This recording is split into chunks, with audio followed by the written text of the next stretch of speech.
சிந்து சமவெளி நாகரிகம்.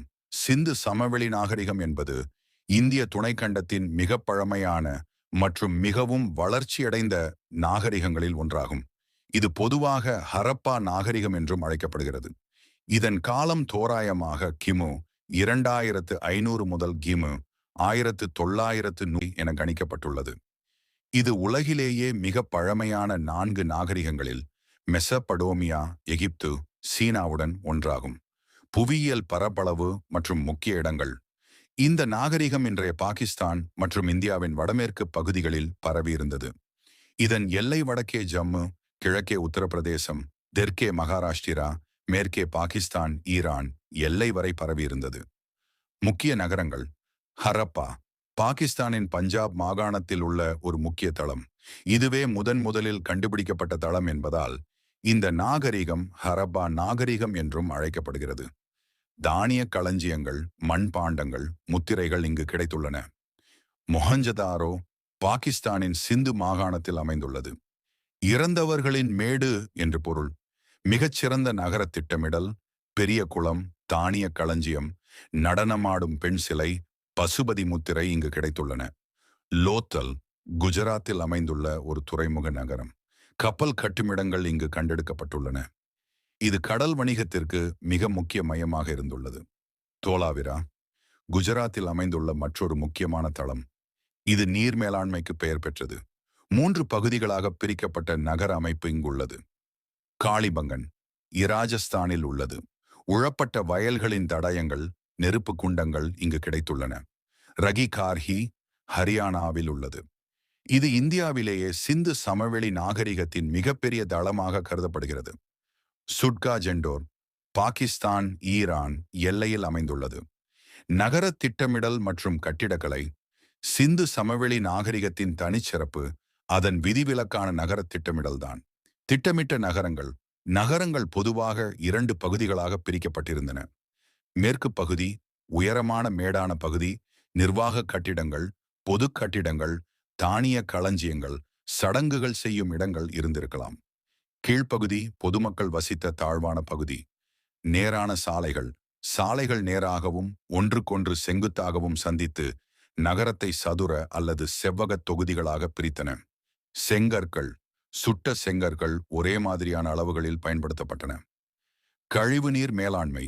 மூடப்பட்ட கழிவுநீர் வடிகால் அமைப்புகள் உலகின் மிகச்சிறந்த வடிகால் அமைப்புகளில் ஒன்றாக கருதப்படுகின்றன. ஒவ்வொரு வீட்டிலும் கழிவுநீருக்கான வடிகால் அமைப்பு இருந்தது. அவை பிரதான தெருவின் வடிகால்களுடன் இணைக்கப்பட்டிருந்தன. இது மிகச் சிறந்த சுகாதார மேலாண்மையை காட்டுகிறது. வீடுகள். வீடுகள் பொதுவாக 1 அல்லது 2 மாடிகள் கொண்டவையாக இருந்தன.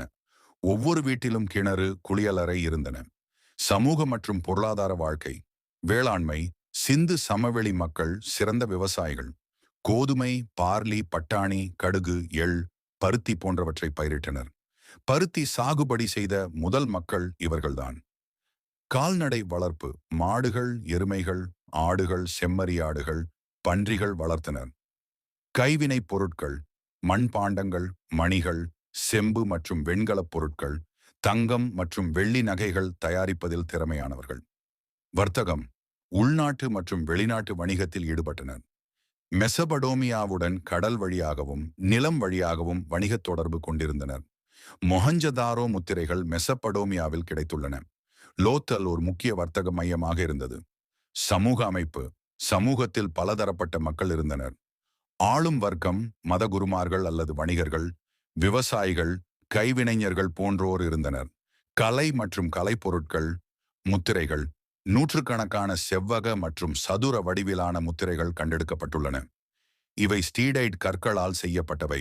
இவற்றில் மிருகங்களின் உருவங்களும், ஒரு கொம்பு காண்டாமிருகம், எருது, புலி, யானை மற்றும் சித்திர எழுத்துகளும் பொறிக்கப்பட்டுள்ளன. இவை பெரும்பாலும் வணிக முத்திரைகளாக பயன்படுத்தப்பட்டன. சிலைகள். நடனமாடும் பெண் சிலை. மொஹஞ்சதாரோவில் கிடைத்த வெண்கலச் சிலை சிந்து சமவெளி மக்களின் கலைத்திறனுக்கு ஒரு சான்று. தாடி வைத்த மனிதனின் சிலை.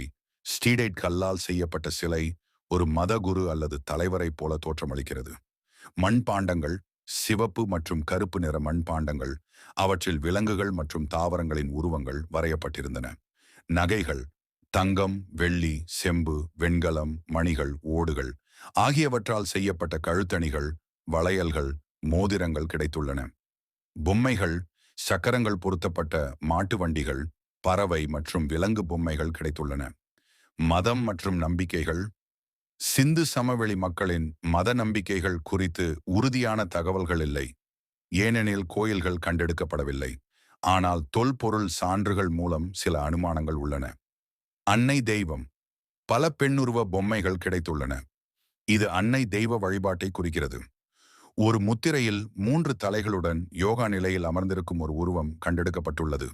இது சிவபெருமானின் ஆதி வடிவமான பசுபதி என்று சிலர் கருதுகின்றனர். எழுத்து முறை. சிந்து சமவெளி மக்களுக்கு ஒரு தனித்துவமான சித்திர எழுத்து முறை இருந்தது. இந்த எழுத்துக்கள் வலமிருந்த இடமாக எழுதப்பட்டன.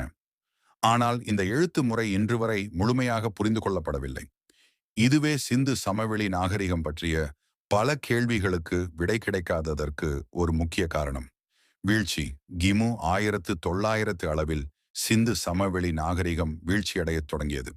இதன் வீழ்ச்சிக்கான சரியான காரணம் இன்னும் அறியப்படவில்லை. சில முக்கிய கோட்பாடுகள். சுற்றுச்சூழல் மாற்றம், காலநிலை மாற்றம், வறட்சி, நதிநீர் வறண்டு போதல் அல்லது திசை மாறுதல். ஆரிய படையெடுப்பு. ஆரியர்கள் படையெடுத்து வந்ததால் இந்த நாகரிகம் அழிந்தது என்ற ஒரு படைய கோட்பாடு. ஆனால் இது தற்போது பல தொல்லியல் சான்றுகளால் கேள்விக்குள்ளாக்கப்படுகிறது. வெள்ளப்பெருக்கு, நிலநடுக்கம், தொடர்ச்சியான வெள்ளங்கள் அல்லது நிலநடுக்கங்கள். வணிகம் குறைதல். மெசபடோமியாவுடனான வணிகம் குறைந்திருக்கலாம். முடிவுரை. சிந்து சமவெளி நாகரிகம் அதன் மேம்பட்ட நகர திட்டமிடல், நீர் மேலாண்மை, கலைத்திறன் மற்றும் வர்த்தக திறமையால் உலக நாகரிகங்களுக்கிடையில் ஒரு தனித்துவமான இடத்தை பிடித்துள்ளது. இதன் வீழ்ச்சி ஒரு மர்மமாகவே இருந்தாலும் அதன் தாக்கங்கள் பிற்கால இந்திய கலாச்சாரத்தில் தெளிவாக காணப்படுகின்றன. இது இந்திய வரலாற்றின் ஒரு பொற்காலம் என்று கூறலாம்.